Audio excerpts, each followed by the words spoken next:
എൻ്റെ പേര് ശരത്ത്. എനിക്കൊരു പെറ്റുണ്ട്.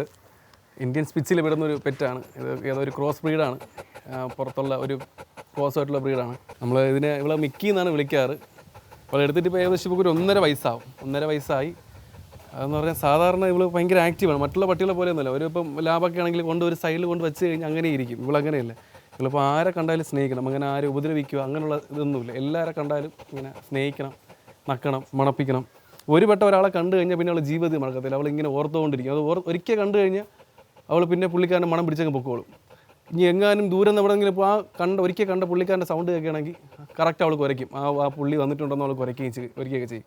വൈഫ് ഒറ്റയ്ക്കായതുകൊണ്ട് അവൾക്ക് വേണ്ടി എടുത്ത പട്ടിയാണ്. അപ്പം ഏത് പട്ടി എടുത്താലും നമ്മുടെ വീടിൻ്റെ പരിമിതിക്കനുസരിച്ച് ഒതുങ്ങുന്ന പട്ടി എടുക്കുന്നതായിരിക്കും നല്ലത്. അപ്പം അതിൻ്റെ മോശം പോകാനും അതിന് കിടന്ന് കറങ്ങാനുള്ള ഒരു സിറ്റുവേഷനൊക്കെ വേണ്ടേ. വലിയ പട്ടിയൊക്കെ എടുത്തു കഴിഞ്ഞാൽ അതിനുള്ള സിറ്റുവേഷൻ കാണില്ല. നമ്മൾ വീണ്ടും അതിൻ്റെ ഒരു ആവാസവസ്ഥയെ നമ്മൾ ഇല്ലാതാക്കും പോലെ ഇരിക്കും. കുഞ്ഞു പട്ടിയാകുമ്പോൾ കുഴപ്പമില്ല. അവളുടെ രീതിയിൽ ഓടി നടക്കാം, കളിക്കാം. ഇപ്പോൾ രാത്രിയൊക്കെ കിടന്നുറങ്ങാൻ നമ്മളുടെയാണ്. അവൾ ഒറ്റയ്ക്ക് കിടന്ന് അവൾ ഉറങ്ങത്തില്ല. അവൾ പേടിക്കും, അവൾ കരയുള്ളൂ ഒറ്റയ്ക്ക് കിടന്നാൽ. അതുകൊണ്ട് അവൾക്ക് എടുത്തു കൊടുത്ത പട്ടിയാണ്. ഇപ്പം കുഞ്ഞായതുകൊണ്ട് കുഞ്ഞു പട്ടിയാണ്ട് വലിയ പ്രശ്നമില്ല. ഇതിപ്പോൾ മാക്സിമം ഇത്ര വളരുള്ളൂ. അവൾ ഇത്ര തന്നെയാണ്. അവൾ ഇതിന് മേളിൽ ഇനി പൊക്കവും വയ്ക്കത്തില്ല, അവൾ വണ്ണവും വയ്ക്കത്തില്ല. അപ്പം നമുക്ക് കുട്ടികളില്ലാത്തതുകൊണ്ട് ഇവളാണ് നമുക്ക് എന്ന് വെച്ചാൽ ഇപ്പോൾ അവളാണ് നോക്കുന്നത്. ഏറ്റവും ഫുൾ ടൈം അവളാണ് നോക്കുന്നത്. ഇപ്പോൾ ചെറിയൊരു പനി വന്നാലോ തുമ്മൽ വന്നാലോ പിന്നെ നമ്മൾ എടുത്തുകൊണ്ട് ഈ കുഞ്ഞു പിള്ളേരെ ഈ താലോലിക്കും പോലെ കൊണ്ട് താലോലിക്കണം. അങ്ങനത്തെ വെച്ചാൽ ഞാൻ ഇവിടുന്ന് ആ ബൈക്ക് ഇങ്ങനെ ഈ റോഡ് വഴി ഇറങ്ങി വരുമ്പോഴേ ഇവൾ കുരയ്ക്കും. ഞാൻ വന്നു എന്ന് ഞാൻ സിഗ്നൽ കൊടുക്കും. ഇത് എങ്ങനെ മനസ്സിലാക്കണമെന്ന് പറഞ്ഞുകൂടാ. ഞാൻ അവിടെ നിന്ന് വരുമ്പോഴേ ഇവൾ എണിച്ച് വാതിലിൻ്റെ അവിടെ ഒന്ന് നിൽക്കും. ഞാൻ വന്നിട്ടുണ്ട് എന്ന് പറഞ്ഞാൽ എൻ്റെ വൈഫിന് സിഗ്നലൊക്കെ കൊടുക്കും. സിഗ്നൽ കൊടുത്ത് പിന്നെ കുരയാണ്. എന്ന് പറഞ്ഞാൽ രാത്രി നമ്മളില്ലാതെ ഇവൾ കിടന്നുറങ്ങത്തില്ല. ഭയങ്കര പാടാണ് ഉറങ്ങാനൊക്കെ. നമ്മൾ ദൂരോട്ട് എവിടെയെങ്കിലും പോയാലും ഒരാളെ ഏൽപ്പിച്ചാലും കിടക്കുകയൊന്നുമില്ല. ഭയങ്കര കരച്ചിലായിരിക്കും. കിടന്ന് കുരയും ബഹളമൊക്കെ ആയിരിക്കും. നമ്മളില്ലെങ്കിൽ നമ്മൾ എന്താ പറയുക, നമ്മൾ ഇടയിലേ ഒന്ന് കിടക്കുള്ളൂ. അവൾക്ക് പ്രത്യേക ഒരു സ്ഥലം. അവൾക്ക് എങ്ങനെയെങ്കിലും അവൾ നമ്മൾ രണ്ടുപേരും ഇടയിലൊന്നേ കിടന്നുറങ്ങത്തുള്ളൂ. അങ്ങനത്തെ ഒരു ഇതാണ്. ഓരോ വീട്ടിലൊക്കെ പട്ടിയെ ഇങ്ങനെ അടുത്ത് കിടത്തത്തില്ല. നമ്മൾ കിടത്തിയേ വളർത്തുള്ളൂ. നമുക്ക് ഇന്നേ വരെ നമുക്കിതൊരു പ്രത്യേക ഒരാളാണെന്ന് നമുക്ക് തോന്നിയിട്ടില്ല. നമ്മൾ അങ്ങനെയാണ് ഇതിനെ അത്രയ്ക്ക് ഇതായിട്ടാണ് വളർത്തുന്നത്. ഒരു പെറ്റിനെ ഒരു മനുഷ്യൻ എങ്ങനെ വളർത്തോ അങ്ങനെയാണ് നമ്മൾ വളർത്തുന്നത്. വൈഫിനെന്ന് പറഞ്ഞാൽ ഇപ്പം ഉദാഹരണത്തിന് ഇപ്പം വൈഫിൻ്റെ ഇവിടെ കായംകുളത്ത് പോയി അവളവിടെ നിന്ന് കഴിഞ്ഞാൽ അവൾ തിരിച്ച് വരും വരെ അവൾക്ക് വെപ്രാളം. എനിക്ക് ആഹാരം തരണമെന്നല്ല അവൾ ചിന്തിക്കുന്നത്. എൻ്റെ പട്ടിക്ക് വല്ലതും കൊടുത്താൽ, എൻ്റെ കൊച്ചിന് വല്ലതും കൊടുത്താൽ, എൻ്റെ കൊച്ച് അവിടെ ഒറ്റയ്ക്കാണല്ലേ, നിങ്ങൾ വരുന്നുണ്ടോ, ഞാൻ ഒറ്റയ്ക്കെങ്കിലും പൊക്കോളാം, ഞാൻ വന്ന് ഒറ്റയ്ക്ക് ഫുഡ് കൊടുത്തോളാം, എനിക്ക് എനിക്ക് എൻ്റെ കൊച്ചിന് ആഹാരം കൊടുക്കണം, എൻ്റെ ഒറ്റയ്ക്കാണ്. അവൾ ഒരു ദിവസം പോലുള്ള അവളെ വീട്ടിൽ നിൽക്കത്തില്ല. എങ്ങനെയെങ്കിലും എനിക്ക് തന്നില്ലെങ്കിലും കുഴപ്പമില്ല, പട്ടിക്ക് തിന്നാൻ കൊടുക്കണം. അവൾ ഒറ്റയ്ക്കിടാൻ പാടില്ല. അപ്പോൾ അവൾ പോകുന്ന ദിവസം വീട്ടിലെ കറണ്ട് ബില്ല് കുടിക്കലും കുഴപ്പമില്ല. ആ മുറിയിൽ വെട്ടോ എല്ലാം ഓണാക്കിയിട്ടേ അവൾ പോകുള്ളൂ.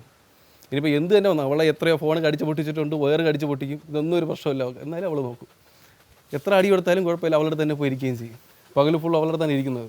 രാവിലെ ഞാൻ എണീക്കുമ്പോൾ ജോലിക്ക് പോകാൻ ടൈം ആകുമ്പോൾ ഞാൻ എണീക്കും വരെ എൻ്റെ അടുത്ത് തന്നെ കിടക്കും. ഇവൾക്കിങ്ങനെ ടച്ചായിട്ട് കിടക്കണം. എവിടെയെങ്കിലും നമ്മുടെ ബോഡിയിൽ എവിടെയെങ്കിലും ടച്ചായിട്ട് കിടന്നാലും ഇവൾ ഉറക്കം വരുള്ളൂ.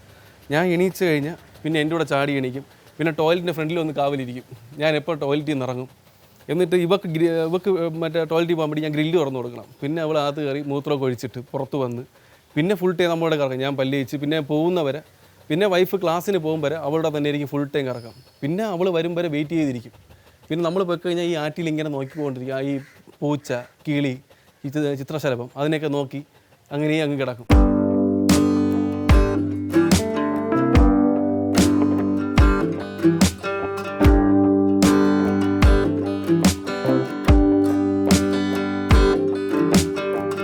ഇന്നേ വരെ ഇതിനെ കെട്ടിയിടേണ്ട സിറ്റുവേഷൻ ഉണ്ടായിട്ടില്ല. കാരണം കെട്ടിയിട്ട് വളർത്തുന്നതിനേക്കാളും നല്ലതായിരിക്കും നമ്മൾ എനിക്കൊന്ന് കെട്ടിയിട്ട് വളർത്തുന്ന പട്ടികളൊരു ഭയങ്കര അപകടകാരിയാണെന്ന് തോന്നുന്നു. എനിക്ക് ഇത് തുറന്നു വിട്ട് വളർത്തിയതുകൊണ്ട് ഭയങ്കര ഹാപ്പിയാണ് പട്ടി. എനിക്കൊന്ന് ഇന്നേ വരെ എൻ്റെ വീട്ടിൽ വന്നിട്ടുള്ള ആളെയോ അല്ലെങ്കിൽ കാണാൻ വന്നിട്ടുള്ള ഒരാളെ ഉപദ്രവിച്ച് കണ്ടിട്ടില്ല. എല്ലാവരുടെ അടുത്തും സ്നേഹമാണ്, എല്ലാവരുടെ അടുത്തും പോകും. പ്രത്യേകിച്ച് ഇന്ന ആളൊന്നുമില്ല. എല്ലാവരെയും സ്നേഹിക്കണം, എല്ലാവരെയും നക്കണം, എല്ലാവരെയും മണപ്പിക്കണം, അത്രേ ഉള്ളൂ. ഇതിൽ പ്രത്യേകിച്ച് അവൾ ഇങ്ങനെ ആരെയും കെട്ടിയിട്ട് വളർത്താൻ വേണ്ടി തോന്നിയിട്ടില്ല. കെട്ടിയിട്ട് വളർത്തേണ്ട എനിക്കും അങ്ങനെ തോന്നുന്നില്ല. കെട്ടിയിട്ട് വളർത്തുന്ന പട്ടികളെല്ലാം അപകടകാരിയായിരിക്കും. കാരണം അതിൻ്റെ ആവാസ വ്യവസ്ഥേനെയും അതിൻ്റെ സ്വാതന്ത്ര്യത്തിനെല്ലാം ഇല്ലാതാക്കും പോലെയാണ്. നമ്മളെല്ലാ പട്ടികളെയും അങ്ങനെ സ്നേഹിച്ച് കഴിഞ്ഞാൽ ഇവളെ പോലെ തന്നെ ആവുള്ളൂ. ഇത് ഭയങ്കര ആക്റ്റീവാണ്. അവൾ ഒരു നേരം പോലും വെറുതെ ഇരിക്കില്ല. അപ്പോൾ നിങ്ങളിനി ഒരിക്കൽ തിരിച്ച് വന്നിട്ട് വീണ്ടും തിരിച്ച് വന്നു കഴിഞ്ഞാൽ നിങ്ങളതകത്ത് ചാടിക്കറാൻ നോക്കും. അപ്പോൾ എങ്ങനെയെങ്കിലും നിങ്ങൾ എടുത്താൽ മതി അവളെ.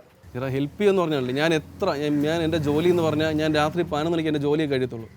ഞാൻ മാക്സിമം പെട്ടെന്ന് വരും. പെട്ടെന്ന് പറഞ്ഞാൽ ഇവിടെ വന്ന് ഞാൻ ചിലപ്പോൾ എൻ്റെ വൈഫ് കുളിച്ചുകൊണ്ടിരിക്കുകയായിരിക്കാം. ചിലപ്പോൾ ഞാൻ വന്ന് ഗ്രില്ല് തുറന്ന് വിട്ട് കഴിഞ്ഞാൽ എനിക്ക് കിട്ടുന്ന ഒരു മനസ്സമാനം എന്ന് പറഞ്ഞാൽ വേറെ ഒന്നുമില്ല, വേറെ ആരും എനിക്ക് വേണ്ട. എനിക്ക് എൻ്റെ ഫാമിലി വേറെ ഒന്നും വേണ്ട. എനിക്ക് എൻ്റെ വൈഫും ഇവള് മാത്രം ധാരാളം. വേറെ ആരും വേണ്ട. എൻ്റെ അച്ഛനോ എൻ്റെ അമ്മയോ വേറെ ആരും വേണ്ട എനിക്ക്.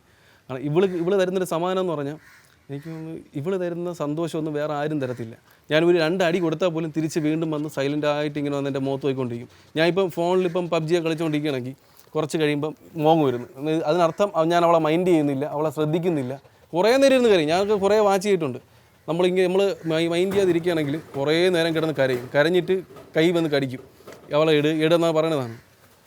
പക്ഷേ ഇവളില്ലാതെ ഒരു ദിവസം പോകുമെന്ന് പറഞ്ഞാൽ ഭയങ്കര പാടാണ്. ചിന്തിച്ചു പോലും നോക്കാൻ പറ്റില്ല.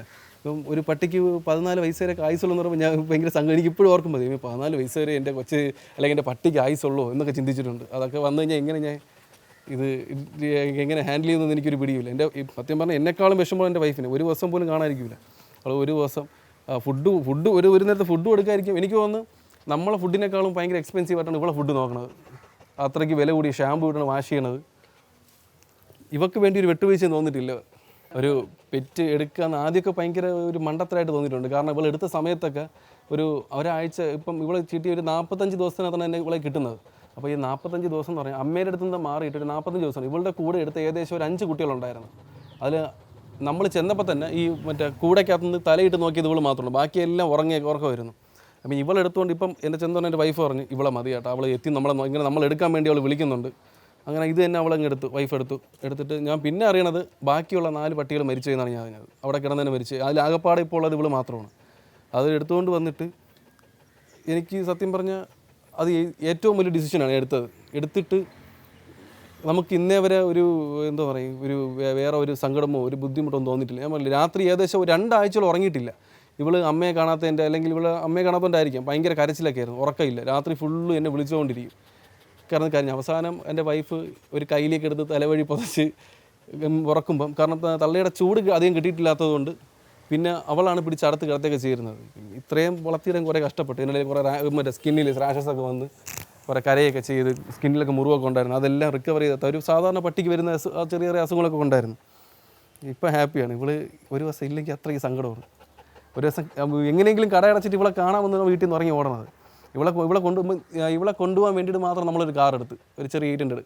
ഇവള് ബൈക്കിൽ വെച്ചുകൊണ്ട് ഭയങ്കര പേടിയാണ്. ബൈക്കിൽ പോയി റോട്ടിൽ പോയി ആരെ കണ്ടാലും മണപ്പിക്കും, നീട്ടി അപ്പം ഇവർക്ക് വേണ്ടിയിട്ട് ഞാൻ ഒരു 800 കാറൊക്കെ എടുത്തിട്ട് ഡെയിലി രാത്രി ഇവളെ കൊണ്ട് കറങ്ങാൻ വേണ്ടി പോകും. സിറ്റിക്കകത്തൊക്കെ പോകും, കറങ്ങിയിട്ടൊക്കെ വരും. എനിക്ക് പ്രത്യേകിച്ചൊന്നും തോന്നിയിട്ടില്ല. നമ്മളെ വീട്ടിലെ ഒരു മെമ്പറായിട്ടേ ഞാൻ കണ്ടിട്ടുള്ളൂ. പ്രത്യേകിച്ചൊന്നും തോന്നിയിട്ടില്ല ഇവളെ അങ്ങനെ വയ്ക്കുന്നുണ്ട്. ഭയങ്കര ഹാപ്പിയാണ്.